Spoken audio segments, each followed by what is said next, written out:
Hello friends, आप सभी का एनसीईआरटी ज्ञान पे मैं फिर से एक बार आपको तहे दिल से स्वागत करता हूं।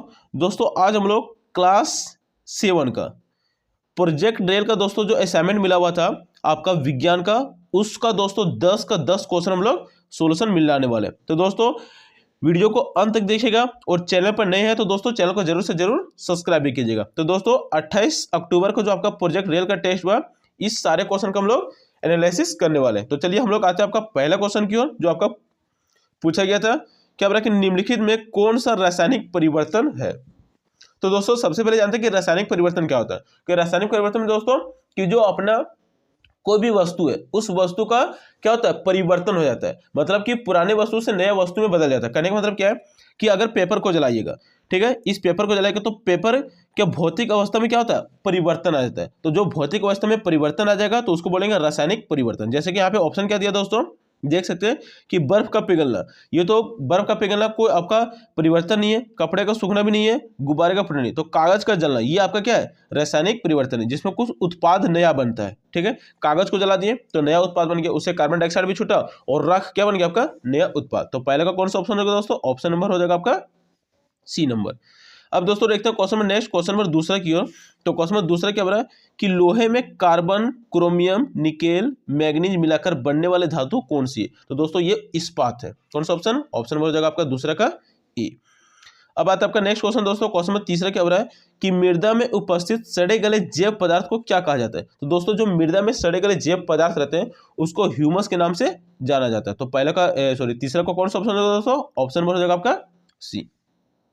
अब क्वेश्चन नंबर 4 की बात करें, क्या बोला कि इनमें से भौतिक परिवर्तन किसे कहते हैं। जो भी आपका दोस्तों इसमें से 4 को ऑप्शन दिया, क्या दिया, उत्क्रमणीय परिवर्तन, ऊष्माशोषी परिवर्तन, अनुत्क्रमणीय परिवर्तन और ऊष्माक्षेपी परिवर्तन। इनमें से कौन सा भौतिक परिवर्तन है। तो दोस्तों इस क्वेश्चन में थोड़ा सा कंफ्यूजन हो रहा है। इसको अगर पता चलेगा आंसर इसका तो कमेंट में हम जरूर बता देंगे। अभी इस क्वेश्चन को हम क्या करते हैं, थोड़ा सा पास करते हैं। ठीक है, अब आता है आपका नेक्स्ट क्वेश्चन दोस्तों, क्वेश्चन नंबर 5 की ओर। तो क्वेश्चन नंबर 5 क्या बोल रहा है कि धान के लिए सबसे उपयुक्त मिट्टी कौन सी है। तो दोस्तों धान के लिए जो सबसे उपयुक्त मिट्टी है वो आपका दोमट मिट्टी। कौन सा मिट्टी, जिसमें क्या होता है कि पानी को होल्ड करने की क्षमता अधिक होती है। ठीक है, तो पांचवा कौन सा ऑप्शन होगा दोस्तों, ऑप्शन नंबर हो जाएगा आपका बी। अब आता है आपका दोस्तों अगला क्वेश्चन, क्वेश्चन नंबर 6 की ओर। तो क्वेश्चन नंबर 6 क्या बोल रहा है कि कॉपर सल्फेट का नीले रवे में बदलना क्या कहलाता है। तो दोस्तों कॉपर सल्फेट का नीले रवे में बदलने का जो प्रक्रिया होता है वो कहलाता है आपका रवाकरण। ऑप्शन नंबर क्या हो जाएगा आपका, ऑप्शन नंबर हो जाएगा छठा का बी। अब आता है आपका अगला क्वेश्चन दोस्तों, अगला नंबर क्वेश्चन क्या है 7, क्या बोला कि मिट्टी की ऊपरी परत को हटना क्या कहलाता है। जैसे कहने का मतलब यह दोस्तों कि आप मिट्टी देखे होंगे तो मिट्टी की जो ऊपरी परत रहती है, ऊपरी परत का मिट्टी का धुल जाना या फिर हट जाना, ठीक है, तो उस प्रक्रिया को क्या बोला जाता है। तो दोस्तों उसको बोला जाता है मृदा अपरदन। ठीक है, 5वां का कौन सा ऑप्शन हो जाएगा दोस्तों, ऑप्शन नंबर ए, मिट्टी की ऊपरी परत का हटना क्या कहलाता है, मृदा अपरदन। और ये जल्दी कब देखने को मिलती है, तो बरसात के मौसम में जब तेज बारिश होती है तो मिट्टी की जो ऊपरी परत होती है उसको क्या करती है, बहाकर ले जाती है। अब आपका दोस्तों नेक्स्ट क्वेश्चन, क्वेश्चन नंबर 8 की ओर।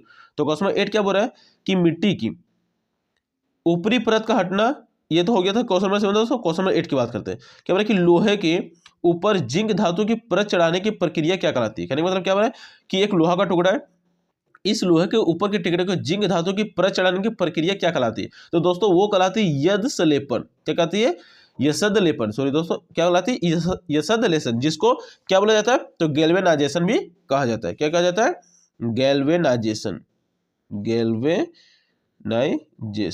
ठीक है, याद रखिएगा दोस्तों, ऑप्शन नंबर कौन सा हो जाएगा आपका, ऑप्शन नंबर हो जाएगा आपका सी।